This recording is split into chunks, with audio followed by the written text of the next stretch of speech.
என்னோடய லைஃப்பில் இதை நான் திருப்பி பண்ணவும் கூடாது அப்படின்னு நினைக்கிற விஷயத்தில் ஒன்று தான் இது. என்னை நம்பி காசு கொடுக்குறாங்க அப்படின்னா அவங்களுக்கு நான் அதை திருப்பி ரிட்டர்ன் பண்ணணும். என்னை நம்பி யாராவது காசு கேட்குறாங்க அப்படின்னா அவங்களுக்கு நான் முடிஞ்ச அளவுக்கு என்னோடய ஹெல்ப்பை பண்ணணும்.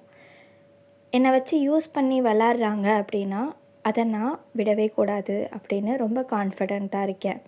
என்னை காசு வாங்கிட்டு என்னை ஏமாத்துறவங்களும் என் கூட இருக்கக்கூடாது. எனக்கு காசு கொடுத்துட்டு நான் தான் அவளுக்கு காசு கொடுத்தேன், அதனால தான் அவள் சந்தோஷமாக இருக்கா, அவள் என்னை யூஸ் பண்ணிக்கிட்டா அப்படிங்கிற மாதிரி விஷயமும் யாரும் என்னை பார்த்து சொல்லிடக்கூடாது. ஒரு சின்ன இன்சிடெண்ட் என் லைஃப்பில் நடந்தது.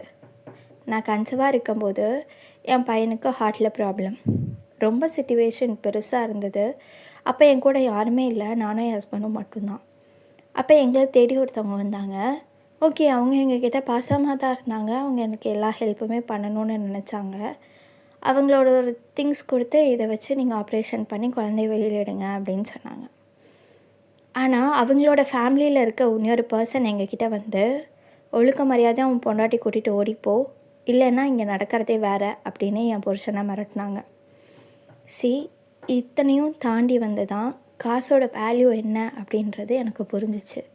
நீ கொடுக்குற வரைக்கும் தான் அது காசு. மற்றவங்களுக்கு அது எவ்வளோ யூஸ் ஆகுது அப்படின்னு யோசித்து பாருங்கள். மற்றவங்கள ஹர்ட் பண்ணாதீங்க காசு விஷயத்தில்.